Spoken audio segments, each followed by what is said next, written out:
Hello, আমি পায়েল।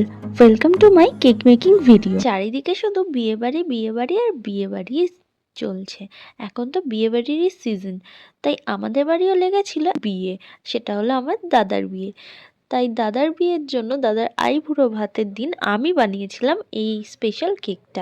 আজকে এই কেকের ইনসাইড ফ্লেভার ছিল রসমালাই, আর থিমটা হবে আইবুড়ো ভাতের থিমের উপর। কি ডিজাইন করব সেটা ভেবে পাচ্ছি আমরা, খুবই তাড়াহুড়া ছিল আর কেকটা যাবে অনেক দূরে সেই উলুবেরিয়াতে, তাই জন্য খুবই সিম্পল ডিজাইনের উপর কেকটা আমি কমপ্লিট করেছি। তোমরা ডিজাইনটা দেখতে থাকো আর আমাকে অবশ্যই জানিও যে তোমাদের কেমন লাগলো। এই কেকটা আমি প্রায় দেড় দু ঘন্টার মতো জার্নি করে এটাকে ঠিকঠাকভাবে ম্যানেজ করে আমি নিয়ে গেছিলাম সেখানে। আর এই কেকটা কাটা হয়েছে তার পরের দিন, তবে ফ্লেভারের কোনো অংশেই কম যায়নি।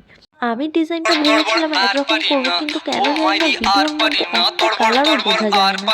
এখানে আমি কালারগুলো রেখেছি অ্যাটলিস্ট গাঁদা ফুল যেরকম হয় সেই রকম একটা থিমের উপর আমি করেছিলাম, কিন্তু এখানে একটা কালারও ডার্ক বোঝাই যাচ্ছে না। কেন জানি না, ভিডিওর মধ্যে একদমই বোঝা যাচ্ছিল না, কিন্তু সামনে কিন্তু ভীষণই ভালো লাগছিল কেকটা দেখতে। আমাকে যদি এত দূর জার্নি করে না নিয়ে যেতে হতো তাহলে আমি নিশ্চয়ই সুন্দর করে ফন্ডেন্ট দিয়ে খাবারগুলোও বানাতাম। আমার এরকমই করার ইচ্ছে ছিল, তবে আইবুড়ো ভাতটা যেহেতু ওখানে হচ্ছে, এতটা দূর জার্নি করে আমাকে নিয়ে যেতে হবে, তো ফন্ডেন্টগুলো একদমই থাকবে না যতই শীতকাল হোক। রাস্তা তো কম না, প্রায় দেড় দু ঘন্টার মতো রাস্তা। আজকে এই কেকটা আমি একদম সিম্পলের উপর রেখেছি। তোমাদের কেমন লাগলো